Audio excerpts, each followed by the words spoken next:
All right, so these are the new moon in Pisces witch choice secret code name readings. To this one in particular is Confetti Cake. Okay, for those of you who know your secret code name, which reading is yours, take them as they resonate for you. For those of you who did not get your own personal secret code name, but you were drawn to any of the secret code names, know there is most likely a message in it for you to take away with, okay? I am using my Rider-Waite Tarot for choice A and my Hermetic Tarot for choice B, and then I'm going to be pulling a guidance card from my Sacred Power Oracle deck. All right, my Sacred Power reading cards. While I'm shuffling the cards, starting now, figure out for you what is choice A and what is choice B, because I am going to be pulling the result of your choice, okay? What is the result if you choose A, and what is the result if you choose B, so that you can make and discern through making the best, highest good decision for you, okay? So definitively set it. What is choice A and what is choice B, okay? Because we are going to get into these for you. Spirit, please. For secret code name Confetti Cake, what is the result of them choosing A? What is the result of them choosing A? Oh, Jesus, that's a start. I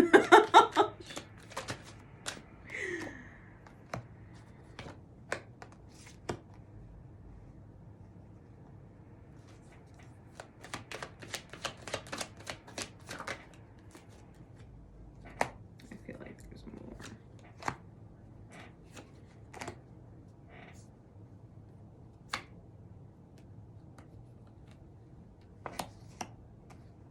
Okay. And what is the result of choice B?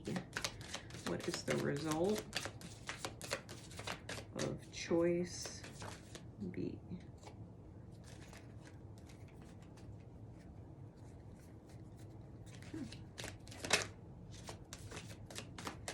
What is the result of choice B?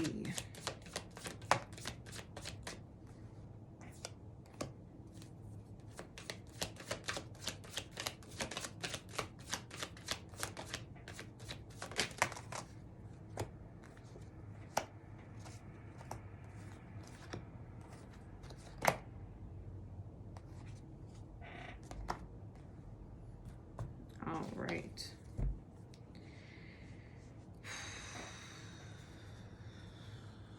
Okay.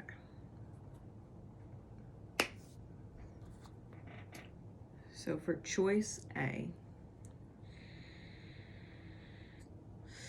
we've got the Six of Wands in reverse, clarified by Wheel of Fortune, and the Chariot clarified by the Four of Swords. We have two aces, coins, and wands on the board, and then we also have the Lovers with the Two of Swords and the King of Wands. So choosing A may feel as if you're taking a loss, when the reality is you're setting yourself up for something better. And if you feel like you're stuck, it's because the universe is divinely sticking you and giving you peace before it can start your new beginning.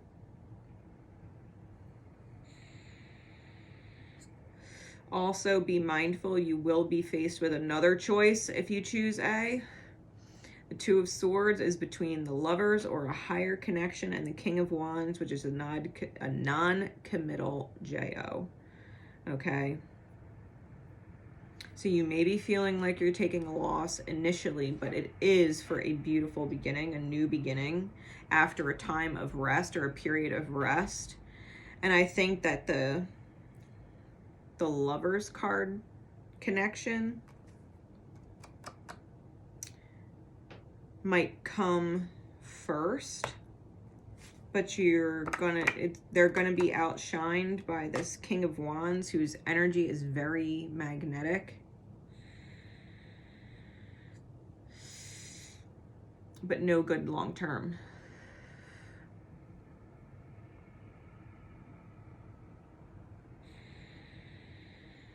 So if you do end up choosing A and find yourself in that scenario where someone seems really, really nice, and then you have this other person come in who's like drawing an energy like a fucking magnet, it's because they're probably vampiric in nature. You know, they might come off very charming, they might come off very sociable, very alive, very likable, very social, but ultimately non-committal, and would only cause you fucking headache, okay? So if someone's energy becomes really shiny, no, you probably already ran into your lover's person, and they're super nice and on key with you, and they're the shadow energy would be trying to suck you back in, okay? That's choice A. Possibly feeling like you're taking a loss, but it's in lieu of long-term victory, okay? Choice B, we have the Seven of Pentacles with the Queen of Pentacles in reverse, the Six of Swords with the Ace of Wands in reverse, and the Sun with the Knight of Swords. We also have Death in reverse on the board with the Two of Swords and the Princess of Pentacles. Okay. Choice B yields no results. It yields no results and would ultimately end up pushing you to find your authentic light and being able to be honest with yourself about the reality and the face value of things, okay? The Seven of Pentacles is success unfulfilled, literally. And the Queen of Pentacles is the loss of a manifestation of your heart's desire, okay? Six of Swords is mentally having to move forward and having to do it with no inspiration with the Ace of Wands. It seems like a very lonely result,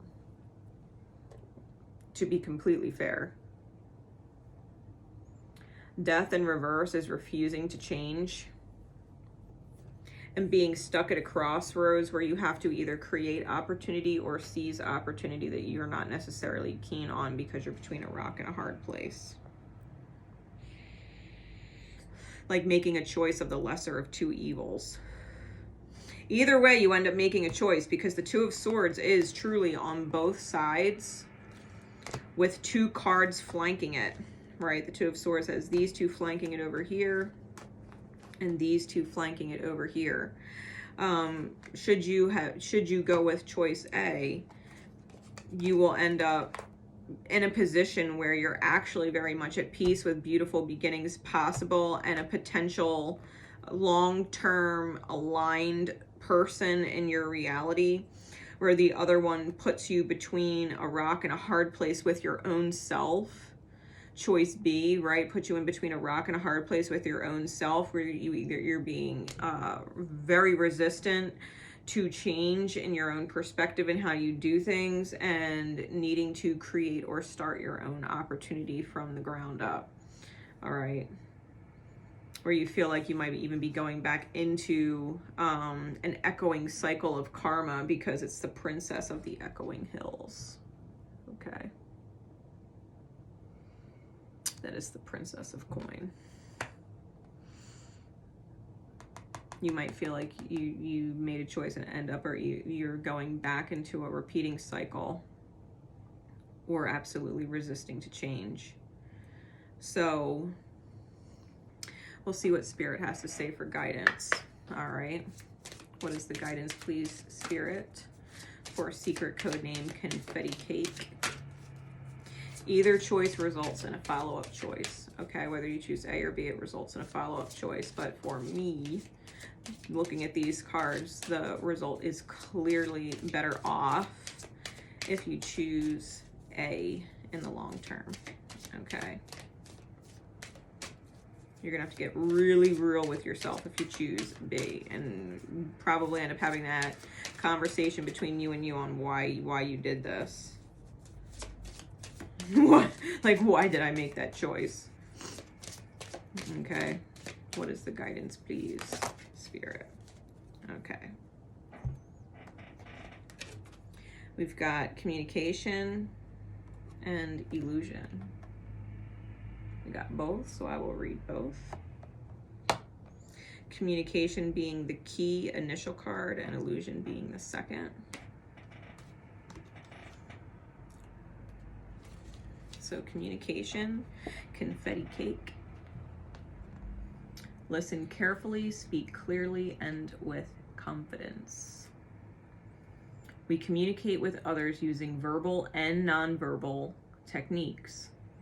Our body language, listening skills, and attitude determine how effective we are as communicators. It takes work and effort to improve our communication skills, and with patience, they will develop over time. Miscommunication occurs when we are unable to listen to other people. Arguments, mistakes, and conflict occur when we refuse to acknowledge information or negotiate. At the heart of all relationships is communication. Hidden messages can be seen by looking at body language, facial expressions, and tone of voice. Improvements in these areas help to support solid friendships and relationships. Speak with truth and integrity. Say what you mean and mean what you say. Don't be impatient and intolerant. This could lead to misunderstandings, and actions once said cannot be taken back.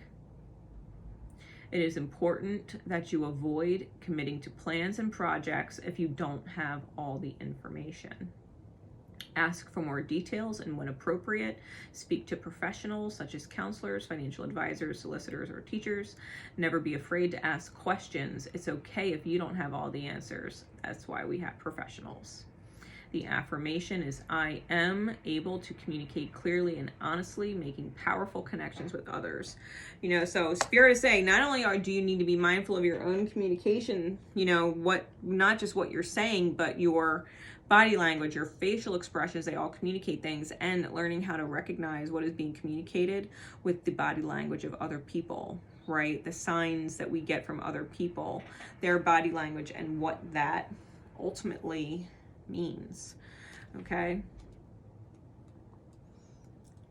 If you don't have the answer to something, ask. Ask.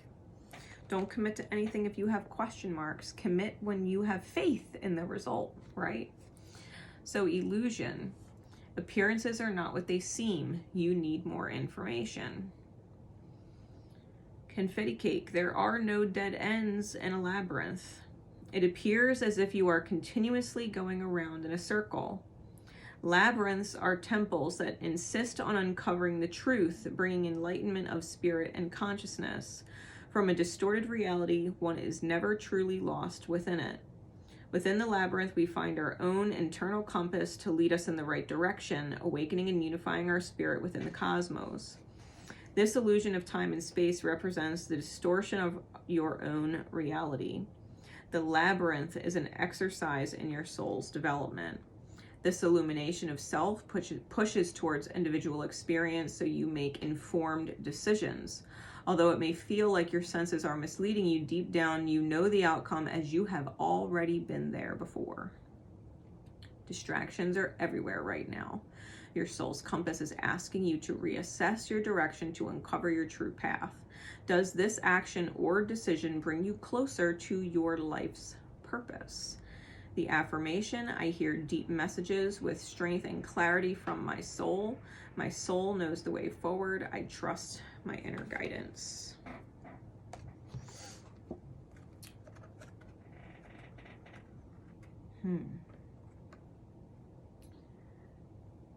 Confetti cake.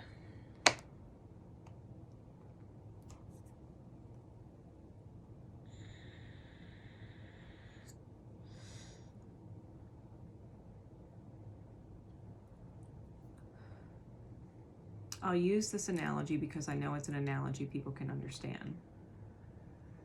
And you can take it as it resonates, however it resonates for you. Let it apply however it applies, because it's the concept, right? Not the literal metaphor I'm using. But it's kind of like meeting two guys. And one is the nice guy and one is the bad boy. And we're always drawn to the bad boy. And we will always pick the bad boy. No matter how many times the bad boy results in being a bad boy. We can't make the bad boy the nice one. The bad boy is the bad boy for a reason. You might have an overwhelming attraction or be overwhelmingly magnetized to the bad boy. The guy with an edge. The guy with all the question marks. The guy who's mysterious. The guy who, you know, gets all of our inner parts working. But it's the bad boy. You know what I mean? And we know better. And we always, fingers crossed, that this one will be different. And they're fucking not.